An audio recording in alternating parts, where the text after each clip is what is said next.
Asilimia kubwa ya binadamu wanaotafuta pesa katika maisha yao wanatafuta pesa bila ya kujua siri ambazo zimejificha katika pesa. Pesa ni miongoni mwa vitu ambavyo havitafutwi bali hutegwa.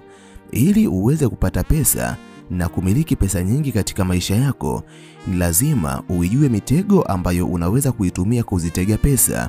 Kama utakuwa moja kati ya wanadamu wanaohangaika kuzikimbiza pesa katika maisha yao, inawezekana usizipate katika maisha yako. Utaishia kufanya kazi kwa bidii na kamwe hautakuja kuzimiliki. Ni kwa sababu haujui kuwa pesa zinategwa, lakini pia hauijui mitego ya pesa. Katika video hii nitakwenda kukuambia mitego ya pesa ambayo ukiijua leo hautaendelea kubaki kama ulivyo. Huenda maisha yako yakabadilika baada tu ya kutazama video hii. Kama nawe ni miongoni mwa binadamu wanaotamani kujifunza kuhusiana na jambo hili, basi video hii imetengenezwa mahususi kwa ajili yako ili uendelee kujifunza mambo mbalimbali kupitia video zetu. Jiunge nasi kwa kusubscribe katika chaneli hii ya Fafanuo Media. Hapo utakuwa wa kwanza kupata video zetu pindi tunapoziweka kwenye chaneli hii. Hautajutia MB zako, kwani mara zote tunajitahidi kuwa bora zaidi ya jana. Asante, enjoy. Ifuatayo ni mitego ya pesa ambayo wengi hawaijui, na ukishaijua huenda maisha yako yakabadilika. Namba 1, kipaji ulichozaliwa nacho. Wapo baadhi ya binadamu ambao wana vipaji, lakini kwa bahati mbaya hawajui kuwa vipaji ambavyo Mwenyezi Mungu aliwajalia ni mtego mojawapo ambao wanaweza kuutumia na kuitega pesa. Kwani kipaji ambacho Mwenyezi Mungu amekujalia unaweza ukakibadili na kuwa thamani katika maisha yako. Kwa bahati mbaya, watu wengi wamezaliwa wakiwa na vipaji, lakini kwa sababu ya kutothamini vipaji walivyozaliwa navyo, wanajikuta wakiendelea kuwa maskini kwa sababu hawajui namna gani ya kutumia vipaji vyao kuingiza pesa katika maisha yao. Kwa mfano, wapo baadhi ya watu ambao wamezaliwa wakiwa wanajua kuimba. Wapo waliozaliwa wakiwa wanajua kuigiza. Wapo waliozaliwa wakiwa na uwezo fulani ambao binadamu wengine hawana. Lakini kwa sababu ya kutojua thamani ya vitu hivyo ambavyo Mwenyezi Mungu amewajalia, watu hawa wamejikuta wakiishi maisha ya kawaida. Jambo ambalo unatakiwa kulijua na kuliweka akilini, kipaji ulichokuwa nacho ni mtego ambao unaweza ukautumia kunasa pesa. Hebu jaribu kutathmini kuhusu binadamu wengi wenye mafanikio kupitia vipaji vyao.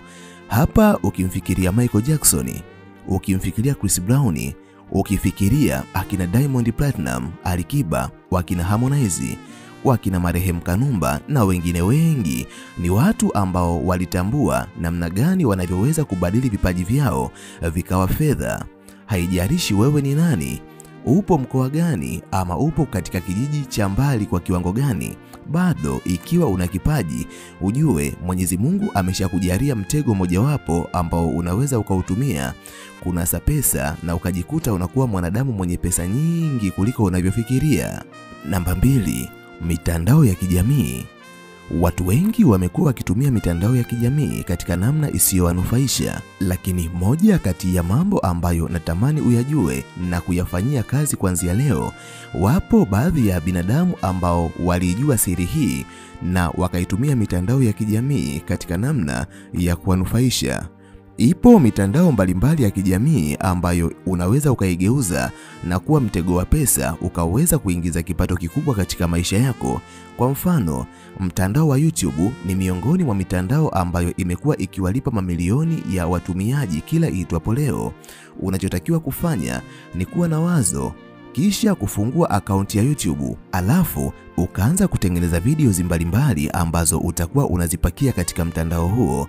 Utakapofanikiwa kutimiza vigezo, yani subscribers 1000 na masaa 4000, alafu video zako zikawa zimekidhi vigezo, basi kuanzia wakati huo utaanza kuingiza chochote kitu. Lakini pia mtandao wa Facebook, TikTok na Instagram, vyote hivi vinawalipa baadhi ya wanadamu. Hivyo unaweza ukatumia mitandao hii yote ukaweza kutimiza vigezo na ukaifanya kuwa mtego wa pesa ambao utakwenda kukunufaisha katika maisha yako.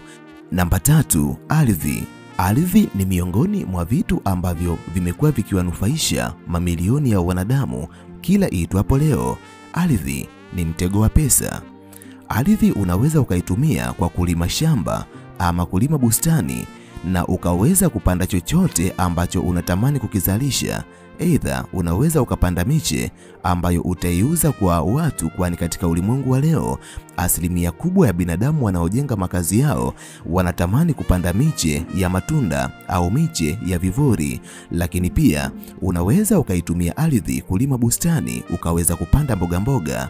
Amini usiamini, katika dunia ya leo watu wengi wanapenda kuambatanisha mboga za majani katika milo yao, kwani mlo ambao haujaambatanishwa na mboga za majani hauhesabiki kama mlo kamili. Kama utaweza kulima bustani ya mboga mboga, amini usiamini, utakuwa umezitega pesa na huenda ukawa miongoni mwa binadamu wanaoweza kunufaika kwa kiwango kikubwa kuliko makundi mengine ya binadamu. Hivyo ni vema ukaithamini ardhi uliyokuwa nayo, na ndiyo maana kwa kuwa Watanzania wengi hatujui thamani ya ardhi ambayo tunaimiliki, tunajikuta tukitawaliwa na wageni kutoka mataifa ya ughaibuni ambao wanakuja na kuwekeza katika ardhi zetu. Ni vema ukaitumia ardhi yako kutega pesa na pesa itakufuata yenyewe. Namba 4, changamoto za binadamu wengine. Miongoni mwa mitego ya pesa ambayo imekuwa ikiwanufaisha maelfu ya wanadamu ni matatizo au changamoto za watu wengine. Unawezaje kunufaika kupitia changamoto za binadamu wengine? Ni kujua utatuzi wa changamoto hizo, kwani utakapoweza kujua utatuzi wa changamoto za binadamu wengine, unaweza kuzitega pesa na kuingiza mamilioni katika maisha yako. Kwa mfano, changamoto za wadada wengi wanahitaji kuonekana warembo, ngozi zao zipendeze, nywele zao zionekane zenye mvuto, lakini wavae mavazi ambayo yatawafanya waonekane warembo zaidi. Ili kutatua changamoto hiyo, lazima uwe na mafuta ambayo yanaweza kufanya ngozi zao zionekane zenye urembo zaidi. Lakini lazima uwe na mafuta au vifaa vya urembo ambavyo vitafanya nywele zao zionekane zenye kupendeza. Utakapoweza kuwatatulia changamoto hiyo, hautawatatulia bure, bali watanunua vifaa mbalimbali vya urembo ambavyo wewe unauza. Lakini pia zipo changamoto nyingi. Changamoto ya jamii moja na jamii nyingine hutofautiana. Unaweza ukafanya utafiti wako binafsi. Je, unadhani katika jamii ambayo unaishi wewe, watu wa jamii hiyo wanakabiliwa na changamoto gani? Utakapoweza kubaini hayo, unaweza kufuatilia namna gani unavyotakiwa kutatua changamoto hizo na ukaweza kujinufaisha. Ni sawa na wataalamu wa tiba za wanadamu pamoja na wanyama walipogundua miongoni mwa changamoto ambazo huwatatiza binadamu wengi ni maradhi. Walifanya tafiti wakagundua dawa mbalimbali, hivyo wakaweza kujenga mahospitali katika jamii zetu. Kupitia maradhi ambayo yanatusumbua, wanaweza kuingiza mamilioni ya pesa kila itwapo leo. Hivyo kama nawe ni miongoni mwa wanadamu wanaotamani kuzitega pesa na kuwa miongoni mwa wanadamu ambao wana pesa nyingi, acha kuzikimbiza pesa. Tafuta namna ambayo unaweza ukazitega pesa na utaweza kunufaika kwa kuingiza pesa nyingi kuliko binadamu wengine. Namba 5, nyumba za kupangisha. Wapo baadhi ya wanadamu ambao wana mitaji lakini hawajui wanawezaje kuitumia mitaji hiyo kutengenezea mitego ambayo itaweza kuwaingizia pesa katika maisha yao yote. Jambo ambalo unatakiwa kulijua, nyumba za kupangisha au apartment ni miongoni mwa vitu ambavyo vimekuwa vikiwanufaisha wanadamu kwa miaka nenda miaka rudi, kwani utakapoweza kujenga apartment ama nyumba ya kupangisha, itakuwa tayari umeweka mtego wako wa pesa. Watu wengi wanaohamia katika maeneo hayo ambayo wewe unaishi wanahitaji kuishi katika makazi. Hivyo kwa kuwa hawana makazi ya kuishi, hulazimika kutafuta maeneo ambayo watajihifadhi aidha kwa muda au katika maisha yao yote. Utakapokuwa na nyumba ya kupangisha, basi utaweza kujiingizia kipato katika kipindi chote cha maisha yako.